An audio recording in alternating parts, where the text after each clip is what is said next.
नमस्कार, आपके साथ मैं हूं सबीना तामंग देशमुख। इजराइल हमास युद्ध को 32 दिन हो चुके हैं। आज 32वां दिन है। पूरी अपडेट के साथ हाजिर हैं। नमस्कार, मैं हूं आपके साथ शिवानी पांडे और बात करेंगे कि आखिर ये जंग आखिर किस मुहाने पर पहुंची है। इजराइल हमास युद्ध को करीब 1 महीना पूरा हो चुका है और इजराइल दावा कर रहा है कि उसने हमास के कई कमांडर को मौत के घाट उतार दिया। लेकिन अब भी ऐसे कई कमांडर हैं जो सुरंग में छिपे हैं और जंग के बीच नेतन्याहू ने एक इंटरव्यू में बड़ा बयान दिया। नेतन्याहू ने साफ कह दिया कि ना युद्ध विराम होगा, ना इजराइल किसी भी कीमत पर पीछे हटेगा और ये युद्ध हमास के अंत तक चलेगा, क्योंकि हमास का अंत गाजा को सुनहरा भविष्य देगा।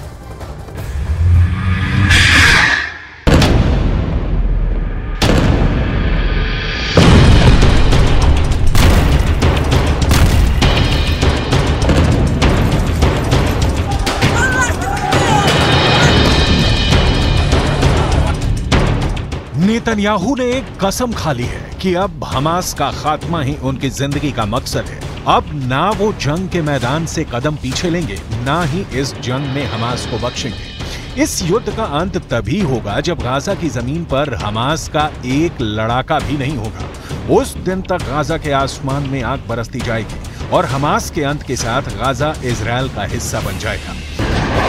इजराइल हमास जंग के बीच इजरायली प्रधानमंत्री बेंजामिन नेतन्याहू ने एक बार फिर से हमास को नेस्तो नाबूद करने की कसम खाई है। एक इंटरव्यू के दौरान उन्होंने साफ कर दिया है कि हमास को खत्म करके ही गाजा के लोगों को अच्छा भविष्य दिया जा सकता है। नेतन्याहू ने कहा, हमास के खिलाफ युद्ध खत्म होने के बाद अनिश्चित काल के लिए गाजा की सुरक्षा की जिम्मेदारी इजराइल की होगी, क्योंकि हमने देखा है कि जब हमारे पास ये नहीं होता तो क्या होता है। हमने देखा है कि जब हमारे पास उसकी सुरक्षा की जिम्मेदारी नहीं है तो हमारे पास हमास का इतने बड़े पैमाने पर आतंक है जिसकी हम कल्पना भी नहीं कर सकते हैं। हमास और इजराइल में भीषण जंग जारी है।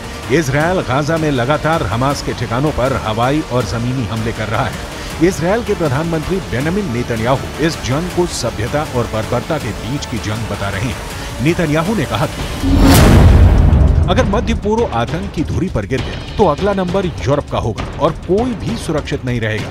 हम हमास को हराएंगे और उसे खत्म कर देंगे। हम गाजा के लोगों और मध्य पूर्व के लोगों को एक बेहतर भविष्य और आशा से भरा हुआ भविष्य देंगे, मगर इसके लिए हमें हमास के खिलाफ जीत की जरूरत है।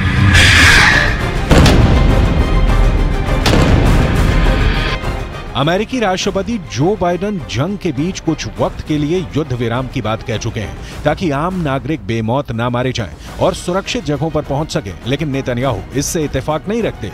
इस सवाल पर नेतन्याहू की मुस्कुराहट ने काफी कुछ बयां कर दिया। उन्होंने साफ कह दिया वो युद्ध विराम के खिलाफ है, क्योंकि कुछ वक्त के लिए युद्ध विराम हमास के सामने आत्मसमर्पण के जैसा होगा। इस बीच हमास को हथियार और रसद की पूर्ति के लिए वक्त मिल जाएगा और फिर इजराइल के साथ जंग के लिए दोबारा तैयार हो जाएगा।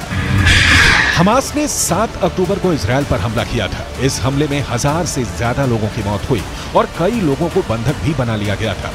नेतन्याहू का दावा है कि उन्हें खबर है कि बंधकों को कहां रखा गया है। उन्होंने कहा कि जब तक हमने जमीनी कार्रवाई शुरू नहीं की, बंधकों की रिहाई का हमास पर कोई दबाव नहीं था। हमने देखा कि जैसे ही हमने जमीनी कार्रवाई शुरू की, हमास दबाव में आ गया। बंधकों को कहां रखा गया है, हमें इसकी खुफिया जानकारी है। नेतन्याहू अब हमास के खात्मे तक जंग जारी रखने की बात कह रहे हैं। आतंक की धुरी का नेतृत्व भले ही ईरान कर रहा हो, लेकिन इस आतंक का सफाया करने की नेतन्याहू ने ठान ली है।